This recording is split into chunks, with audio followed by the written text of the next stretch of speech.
Durante la conferencia de prensa del presidente Andrés Manuel, el 3 de mayo del 2022, ocurrió algo bastante peculiar, pues al abordar el tema de la mega obra del Tren Maya y exponer cómo esta ayuda también a los países centroamericanos, el mandatario mexicano hizo un comentario que desconcertó a varios, afirmando que el trazo original del tren buscaba correr cerca de la línea fronteriza con Guatemala, pues es un segmento donde el gobierno ya tiene derecho de vía debido a la frontera y no se necesitan permisos especiales ni iniciar controversias con los dueños de las tierras afectadas. Añadió que la idea inicial era que la vía férrea partiera de la estación El Triunfo, apenas rozando la frontera hasta continuar bordeando Belice, y su objetivo era acercar algunas de las zonas arqueológicas mexicanas de más difícil acceso al público en general, además de vincular otras ruinas importantes de Guatemala, como el Mirador o Tikal, fomentando así el turismo y la difusión de la cultura maya. Luego hizo este desconcertante comentario. Sin embargo, todavía hay alguna reclamación sobre frontera, aun cuando esto ya está definido, hay mojoneras, se limpia por el ejército guatemalteco, por el ejército mexicano. Entonces decidimos que no, porque era hacer una infraestructura aquí que a lo mejor iba hacia adelante a causar algún problema. ¿A qué reclamación se refiere exactamente el presidente? De forma deliberada evitó mencionarlo, y los sitios de noticias no ofrecen más información, así que el día de hoy en Main Watchers trataremos de identificarlo. Mucho antes de convertirse en naciones separadas, los límites entre México y Guatemala fueron ambiguos y poco definidos. Los arcaicos mapas, fuera de proporción, tenían trazos limítrofes desapegados de la realidad geográfica, hechos más bien a mano alzada antes que con precisión cartográfica. Y esto fue debido a cuestiones como que la densa selva mesoamericana nunca fue explorada correctamente, dada la gran dificultad para recorrerla. Las enfermedades, el escarpado suelo, los animales salvajes y los nativos hostiles, sin mencionar que al carecer de oro, no despertó el interés de nadie ni siquiera para poblarla, haciendo que para los ocasos de la Nueva España, la zona fuera una de las más abandonadas, desconocidas y descuidadas del virreinato. Poco después, México y Guatemala siguieron caminos separados. Guatemala se convirtió en la cabecera del efímero país Provincias Unidas de Centroamérica, y la importancia de definir exactamente sus límites con México se volvió medianamente importante, aunque los levantamientos sociales en ambos bandos hicieron que se tuvieran otras prioridades. Las cosas se complicaron cuando Chiapas, bajo control guatemalteco durante la colonia, decidió primero independizarse de cualquier otra nación con el plan Chiapas Libre, que rezaba: Chiapas es libre e independiente de México y de las Provincias Unidas de Centroamérica, hasta que decida su federación a uno de estos países limítrofes. Los chiapanecos realizaron una votación popular para determinar qué harían de su destino, ganando la opción de anexarse a México, uniéndose el 14 de septiembre de 1824. Otra región, el Soconusco, que había sido durante 17 años una nación independiente, decidió unirse también a México en 1842, integrándose a Chiapas. El problema, una vez más, fue que los mapas no estaban bien definidos y la frontera entre el Soconusco, Chiapas y Guatemala jamás había sido establecida físicamente.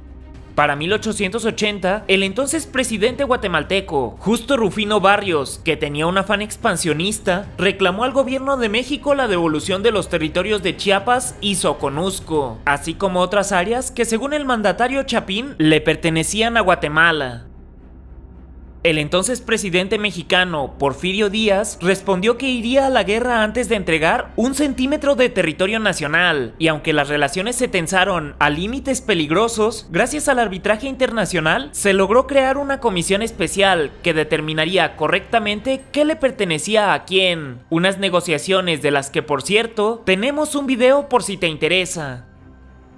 El diferendo se resolvió por vía diplomática en 1882, cuando se establecieron los límites definitivos entre ambas naciones, a través del Tratado Herrera-Mariscal. Lo extraño fue que el mismo presidente Barrios accedió a ceder todavía más territorio a México del que tenían antes de iniciar su disputa legal, provocando la renuncia de muchos trabajadores de su gabinete y la protesta de los funcionarios políticos, quienes calificaron a Barrios de traidor a la patria. A pesar de que la decisión de Barrios es hasta el día de hoy inexplicable, el tratado ya había sido firmado y su país no tenía otra opción que iniciar los trabajos para trasladar la línea fronteriza del papel al territorio real. En este mapa, que se cree usaron para negociar la frontera, se observa el que se creía era el territorio de Guatemala antes del tratado, mientras que en verde quedó el límite definitivo. Un vistazo más cercano revelará distintas líneas limítrofes, incluso unas hechas con lápiz, apenas perceptibles, que formaron parte de la negociación territorial y que se fueron recorriendo hacia los adentros de Guatemala en beneficio de México. No obstante, la escala está mal hecha, al igual que los trazos, y muchos de los ríos, montañas y lagos indicados no pudieron ser localizados, además de que los instrumentos de medición que utilizaban la luna y las estrellas como referencia no eran precisos, por lo que el resultado fue que las mojoneras construidas como división fronteriza estuvieran mal ubicadas, provocando corrimientos de 2 a 45 metros, a veces en favor de Guatemala, a veces en favor de México, pero ambas partes estuvieron satisfechas con el trabajo resultante.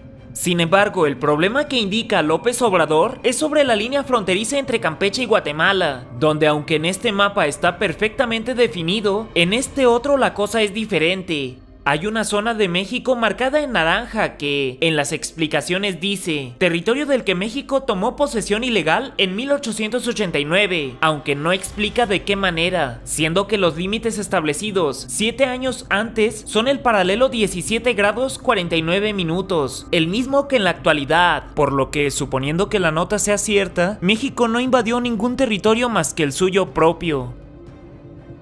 En este mismo mapa hay indicada una zona en verde que significa territorio de Guatemala de 1000 millas cuadradas que México reclama desde 1887 por una mala interpretación del tratado de 1882 y que fue ilegalmente invadido por la Comisión de Límites Mexicana en 1888, aunque esa zona es una parte plena del Petén guatemalteco en la que no hay reclamación mexicana.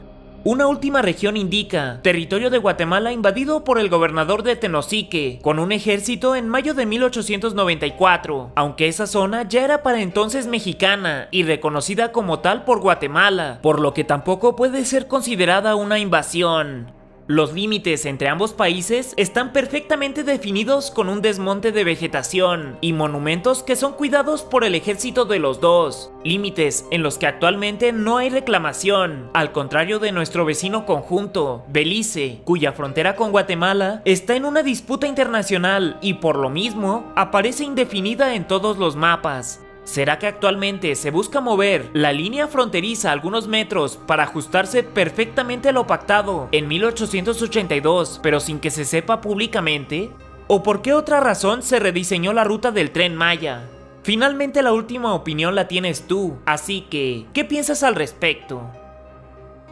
Para mí, Watchers, yo soy Snooty Aaron y tenemos una cita todos los martes, jueves y domingos a las 8 p.m. en este canal, así que no lo olvides, suscríbete y activa la campanita.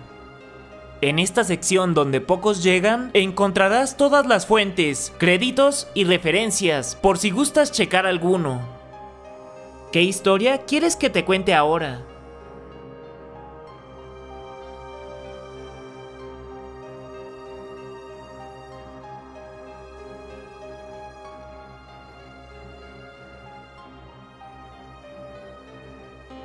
Hasta la próxima.